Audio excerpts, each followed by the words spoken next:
Akkam jirtu kabajamoota fi jaalatamtoota hordoftoota biiftuu Oroo bakkuma jirtanitti nageenyi keenya kan kabajaatiif kan jaalalaa isin haa ga'u hin jenna. Ittaan sunaan oduu isaa kanaa qabannee dhiyaannee jirra. Hangaduma sagantaa kanaatti hojii turuudhaan itti bohaaran affeerraa kenna. Affeeramtanii jirtu. Akkasumas kun biiftuu Oroodha. Keessan laayik sheer godhuu hin dagatina.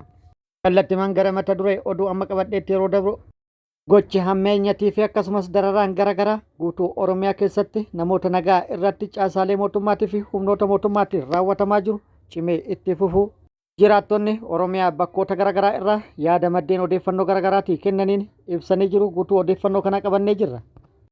Oduun itti aanu oduu oolmaa Oromiyaati. Oduu oolmaa Oromiyaatiin lolli loltoota mootummaatiif waraana bilisummaa Oromoo gidduutti guutuu Oromiyaa keessatti gaggeeffamaa jiru akkuma itti fufeetti jira.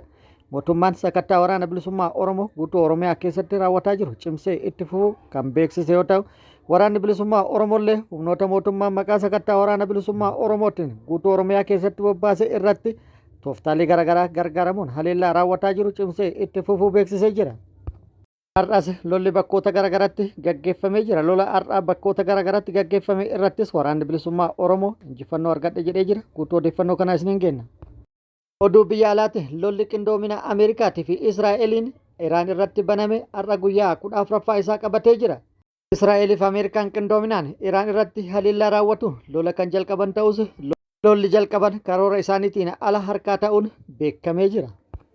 Lolli guyyaa 4 keessatti xumuruuf karoorfatanii itti seenan guyyaa 14 gahee jira. Ammas itti fufee jira. Dabalata isaa isiniin kenna.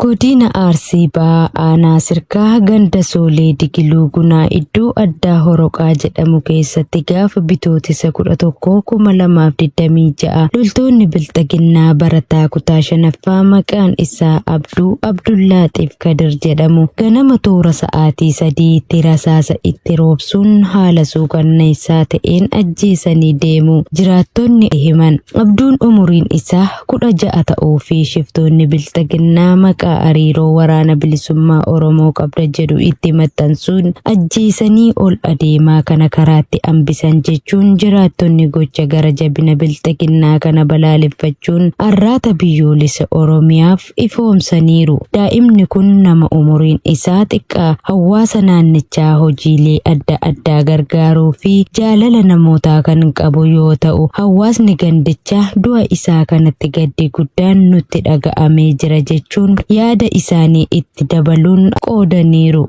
Godina Lixa Shaggar aanaa aadaa Bargaa ganda warra Iluu keessatti jileewwan PP bitootessa 9/2026 filannoo sobaa sababeessuun hawaasa waltajjii baasanii burjaajessuun saamicha irratti raawwachuu jiraattonni gandichaa himan. Tekstoonni barcuma aangoo siyaasa Kolonel Abiy Ahmed fedhii jiraattota gandichaa malee humnaan walgahii waamuun erga kaardii filannoo itti kennanii kaardii filannoo fudhachuu keessan mallatteessa jechuun hawaasa dirqamaan mallatteessuun baramee jira. Erga humna mallatteessanii boodas waboon akka dhufee isin harkaa fuudheen gumneef bulchaa gandaa harka isiniif haa ta'u jechuun irraa funaananii bulchaa gandaatti kennuun waltajjii humnaan baasan irratti sursagalee waraabanii gatii sursagalee qarshii 500 kaffala jechuun hawaasa saamaa turuun ibsamee jira. Jaleewwan biltsiginnaa umurii impaayiriitti dheeressuuf afaan qawwee fayyadamanii hawaasa meeshaa maleessaa qe'ee isaa irratti gaddeeffachuun gochoota gara jabinaa ammeessaa gama kaaniin immoo dimokiraasii sobaan dhaadessuun akka waan uummata Oromoof dhaabbatanitti filannoo doo godhachuun saamichaa fi burjaajii adda addaa uumaa jiru.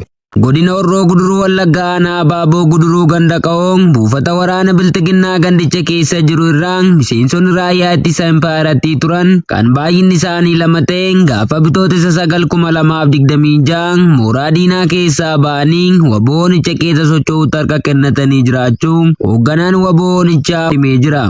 Haala kanaanis qawween Turkii 11, kilaashii Akaamaa 1, boombii 4 fi rasaasa kilaashii 420 mooraa qabsoo bilisummaa Oromoof galii ta'e akka jiru hoogganichi itti dabaluun ifoomseera. Gama waboon simannaan ho'aan isaaniif taasifamuu himuun fuulduratti uummata isaaniif akka lolan waraana bilisummaa Oromoo waliin akka hiriiranii fi abdii uummataa akka ta'aniif haamilee guutuun akka hojjetan waadaa seenuu ibsaniiru.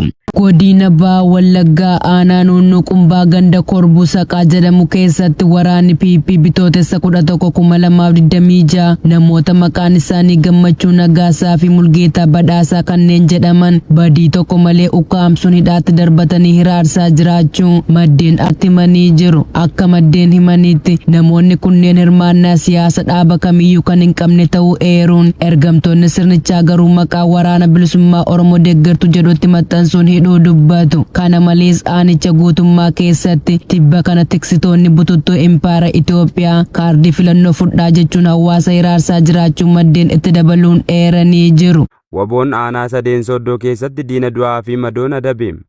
Irree fi gaachanni uummata Oromoo waboon zoonii Arsadee kaleessa bitootessa 13/2026 ganama sa'aatii 2 irratti godina kibba lixa shaggar aanaa Sadeen Soddoo ganda goda duulaa jedhamutti hidhattoota maafiyaa PP maqaa filannoo sobaatiin mana uummataa irra deemtuu fi saamichaan dararaa jirtu irratti tarkaanfii fudhateen hedduu du'aa fi madoon adabeera.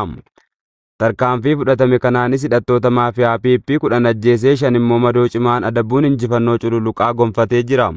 Oduun itti aanu oduu oolmaa Oromiyaati. Oduu oolmaa Oromiyaatti lolli loltoota mootummaatti waraana bilisummaa Oromoo gidduutti Oromiyaa bakkoota garaagaraatti gaggeeffamaa jiru akkuma itti fufeetti jira. Tibbana lolli loltoota mootummaatti waraana bilisummaa Oromoo gidduutti Oromiyaa bakkoota garaagaraatti kan gaggeeffamaa ture yoo ta'u, har'as bakkoota garaagaraatti lolli kan gaggeeffamee fi lola gaggeeffamee ture irratti waraanni bilisummaa Oromoo injifannoo argadhe jedhee jira. Mootummaan sakattaa waraana bilisummaa Oromoo guutuu Oromiyaa keessatti gaggeessaa jiru cimsee kan itti fufee yoo ta'u, sakattaa raawwataa jiruun humnoonni mootummaa namoota nagaa hedduu miidhaa irratti dhaqqabsiisaa jiraachuun gabaafamaa jira. Gama biraatiin immoo lola har'a lixa Oromiyaa aanaa Ganjiitti loltoota mootummaatti waraana bilisummaa Oromoo gidduutti gaggeeffame irratti miidhaa guddaa loltoota mootummaa irratti dhaqqabu waraanni bilisummaa Oromoo beeksisee jira. Waraanni bilisummaa Oromoo aanaa Ganjiitti adeellaa humnoota mootummaa irratti raawwateen humnoota mootummaa hedduu hojiin ala taasisuun meeshaa waraanaa hedduu irraa hiikkatuun injifannoo irratti argadhe jedhee jira. Dabalata oduu kana kan guutuu isaa akkuma nu ga'een isiniin geenna. Gara oduu biyya alaatti yeroo dabrinu lolli qindoomina Ameerikaatii fi Israa'eliin Iraan irratti banamee ture erga jalqabee guyyaa 15ffaa isaa kan xumurate yoo ta'u cimee itti fufee jira. Waraanni guyyaa 15 dura baha giddu galeessatti dhohe kun sadarkaa yaaddessaa irra gahee jedhamee jira. Waraanni kun guutuu baha giddu galeessaa keessatti rakkoo naannoo uumuu qofa osoo hin taane gabaa boba'aa addunyaa fi geejjiba galaanaa irrattis dhiibbaa guddaa uume jedhamee jira. Ameerikaa fi Israa'el qindoominaan Iraan irratti haleellaa raawwatuun lolli jalqabame akka yaadame hin taane lola guyyaa muraasa keessatti xumuruuf karoorfatanii gara lolaatti seenanis lolli guyyaa 4 miti guyyaa 40tti waan xumuramu hin fakkaatu.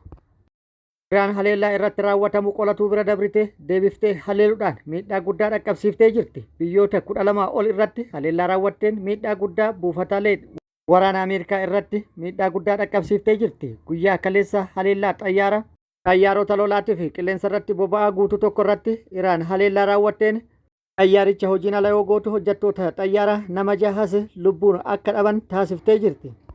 Akkasumas xayyaarota biroo buufata xayyaara Ameerikaa irratti haleellaa raawwatteen xayyaarota gurguddaa Ameerikaan itti abdattu 5 hanga 6 kan ta'an hojiin ala taasiftee jedhamee jira. Ameerikaan kanaan aarii keessa kan galte xayyaarota biroo akkaan cimoo fi balleessoo ta'an gara baha giddu galeessatti sochoosuun buufata waraana Biriiteenitti buuftee jedhamee jira. Haala kanaan haleellaa adda ta'e Iraan irratti raawwatuuf of qopheessaa jiraachuun Ameerikaa kan beekame yoo ta'u, Iraanis haleellaa buufataalee waraana Ameerikaatii fi akkasumas qabeenya Ameerikaa baha giddu galeessaa irratti jiran irratti haleellaa raawwataa jirtu cimsitee itti fufuuf qophii taasisaa jiraachuu beeksiftee jirti. Haala kanaan namoonni buufataalee waraana Ameerikaatitti kaleessa jiranii fi akkasumas bakka qabeenyi Ameerikaa jirutti dhiyoo jiran naannawa san gadhiisanii akka ba'an biyyoota garaagaraa irratti waamicha taasiftee jirti. Sochiin taasifamaa jiruu fi lolli cimee itti fufuun biyyoota gareen qooduudhaan lola birootitti ce'innaa yookaan immoo lola addunyaa sadaffaa kaasinnaa jechuudhaan hedduun sodaa qaban ibsaa jiru.